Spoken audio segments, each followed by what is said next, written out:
যে ছবিগুলো দেখছি মেইনস্ট্রিম মিডিয়া এবং সোশ্যাল মিডিয়া, তার বাইরেও আমাদের এখানে আত্মীয় স্বজন তো ভর্তি ওখানে, বিশেষ করে মতুয়াদের, এবং ঠাকুরের জন্মস্থান ওড়াকান্দি, সেখানেই প্রথম বারুণী মেলা শুরু হয়। তারপরে এটা আমাদের ঠাকুর বাড়িতে আসে।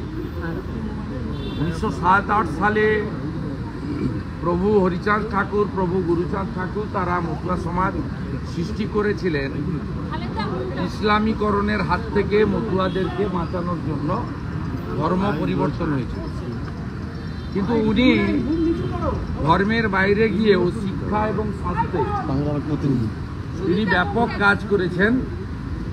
অবিভক্ত বাংলা অর্থাৎ অবিভক্ত ভারতবর্ষ, স্বাভাবিকভাবে এপারে প্রায় 1 কোটির কাছাকাছি, ওপারে প্রায় 1/2 কোটির কাছাকাছি বা আরো বেশি হবে মতুয়া সম্প্রদায় আছেন, যাদের সকলের আত্মীয় এপার এবং ওপারে আছে। একটা পুরো গ্রামে 19টা বাড়ি, যার মধ্যে 10টা মতুয়া সম্প্রদায়ের এবং 9টা বৈষ্ণব সম্প্রদায়, অর্থাৎ সকলেই সনাতনী। তাদের বাড়ি পুড়িয়ে দেওয়া হয়েছে এবং তারা যেভাবে দিন কাটাচ্ছে এটা আমরা মেনে নিতে পারি না। আমি ডেপুটি হাই কমিশনারকে প্রথম বলেছি যে দেখুন, দেশের আভ্যন্তরীণ নিরাপত্তা আপনাদের, আমরা হস্তক্ষেপ করতে আসিনি, আমরা এমএলএ, আমরা আইনটা জানি, কিন্তু আমাদের সঙ্গে বাংলাদেশের সনাতনীদের এবং মতুয়াদের দুটো সম্পর্ক আছে। একটা হচ্ছে ধর্মীয় সম্পর্ক, আর একটা হচ্ছে আত্মীয়তার সম্পর্ক। আমার আত্মীয় তিনি যে প্রান্তেই থাকুন না কেন, তার বাড়ি যদি পুড়িয়ে দেওয়া হয়, তিনি যদি আশ্রয়হীন হন, আক্রান্ত হন, আমি আত্মীয় হিসেবে ওটা অন্য দেশ, এটা অন্য দেশ চুপ করে থাকতে পারি না। স্বাভাবিকভাবে আমরা আত্মীয়তা এবং ধর্মীয় মেলবন্ধনের নিরিখে আজকে এখানে এসেছি।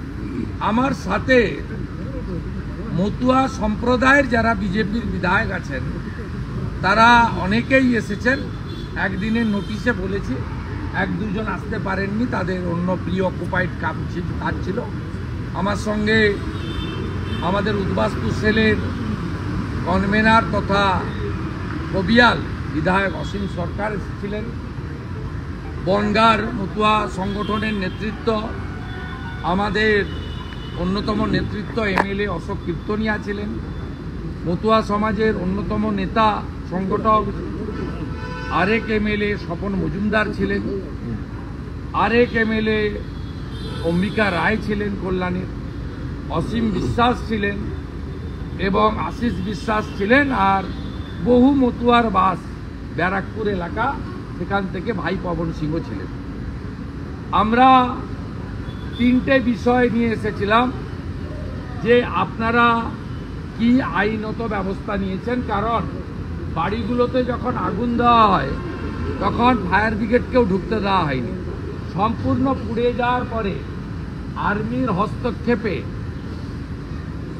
হস্তক্ষেপে ফায়ার ব্রিগেড যখন পৌঁছায় তখন বাড়িতে আর কিছু ছিল না। কি করেছেন আপনারা?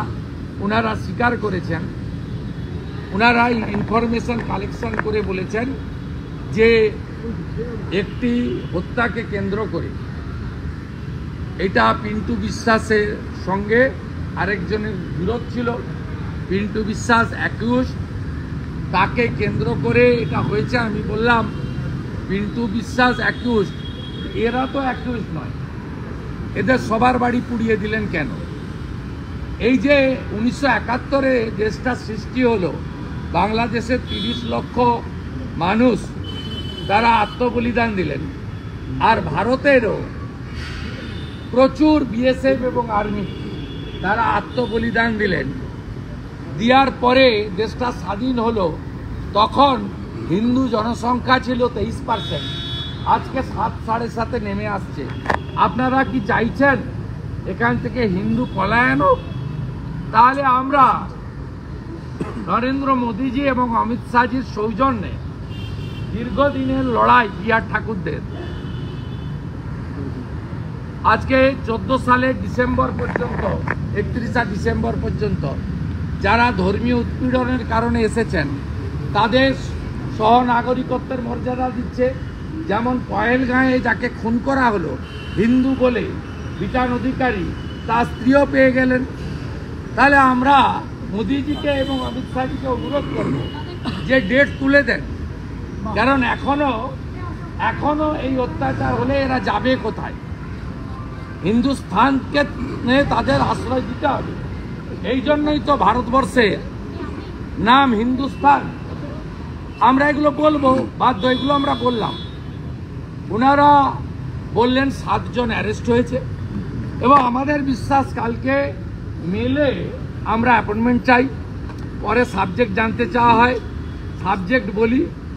যাই হোক, আমাদের অনুরোধে হোক বা আপনাদের ভাষায় চাপে হোক, 7 জন অ্যারেস্ট হয়েছে।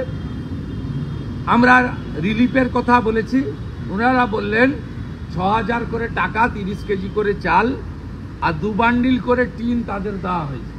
আমরা ইটস নট সাফিসিয়েন্ট, আপনারা নিজেরা পারলে করুন, নইলে বাংলাদেশে তো সরাসরি আমাদের রিলিফ পাঠানোর বা অর্থ পাঠানোর সুযোগ নেই। আমরা ওখানে যারা কাজ করছেন, মতুয়া সমাজ, ভারত সেবাশ্রম, রামকৃষ্ণ মিশন, গৌড়িয়া মঠ, যে সেন্টারগুলো আছে, আমাদের রাম ঠাকুরের, লোকনাথ ব্রহ্মচারী, অনুকূল ঠাকুরের আশ্রম ঠাকুরের, আমরা তার মাধ্যমে এখানকার ইউনিটকে বলবো রিলিফ করার জন্য, আপনারা অনুমতি দেন। ওনারা বললেন যে আমরা আপনাদের এই আবেদন বলে আরও রিলিফের ব্যবস্থা করছি এবং ওদেরকে বাড়িতে পৌঁছে দেওয়ার ব্যবস্থা আমরা নিচ্ছি। একটা প্রস্তাব সম্ভবত উনি ওখানকার সরকারের কাছ থেকে অনুমতি নিয়েই বলেছেন যে আপনাদের মধ্য থেকে যদি প্রতিনিধি দল যেতে চান তাহলে আমরা কুইক ভিসা পারমিটের ব্যবস্থা আমাদের দিক থেকে করে দেব, আপনারা যদি সেখানে ভিজিট করতে চান। আমি বিধায়ক স্বপন মজুমদারকে দায়িত্ব দিয়েছি, তিনি আলোচনা করে 1 জন 2 জন তারা যদি ওখানকার মতুয়া সমাজের প্রতিনিধি মণ্ডল নিয়ে, যেহেতু পেট্রোপল দিয়ে খুব গেলে কাছে বাই রোডে, যশোর তো গায়ে আমাদের, তারা ওখান থেকে ভিজিট করে রিপোর্ট করতে পারে। আমরা আজকে ওপারে থাকা মতুয়া বা সনাতনীদের আত্মীয়দের এপারে যারা গত কয়েকদিন উদ্বেগে ছিলেন তাদেরকে আশ্বস্ত করছি বিজেপি পরিষদীয় দলের পক্ষ থেকে, বিরোধী দলনেতা এবং আমার সাথী এমএলএদের পক্ষ থেকে, যে আমরা আপনাদের পাশে আছি। অন্য কেউ থাকুক আর নাই থাকুক, আমরা আপনাদের পাশে আছি। এবং আমরা যে ডেপুটেশন দিলাম যাতে সাগর বিশ্বাসকে অপহরণের কথা ছিল, আজকে ডেপুটি হাই কমিশনার বললেন ওখানকার আইন শৃঙ্খলা বাহিনী ওনাকে জানিয়েছেন যে সাগর বিশ্বাসকে সুস্থ অবস্থায়, অক্ষত অবস্থায় তাকে ফিরিয়ে আনা গেছে, সেটাও ঘটেছে আজকে। তাই আমাদের এখানে আসা আমি মনে করি ফ্রুটফুল হয়েছে অনেকটাই। আমি আশা করব যে বাংলাদেশের যারা আইন শৃঙ্খলা দেখছেন, মূলত সেনাবাহিনী সেখানে সব দেখছেন এখন, আমি তাদেরকে আবেদন করব তারা যেন এই ধরনের বিষয়গুলো যথাযথ ব্যবস্থা নেন। আর আমার সমগ্র মতুয়া সমাজ, বৈষ্ণব সমাজ, সনাতনীদের আশ্বস্ত করব যে আপনাদের কোনো ক্ষতি হলে হয়তো সরাসরি আটকাতে তৎক্ষণাৎ পাচ্ছি না, কারণ বৈদেশিক নীতি রয়েছে, অন্য দেশ, আমাদের লিমিটেশন আছে।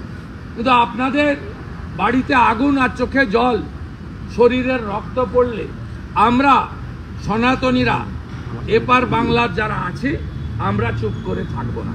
বিগত দিনেও ছিলাম না, আজকেও নেই, ভবিষ্যতেও থাকবো না। আমরা আপনাদের পাশে থাকবো।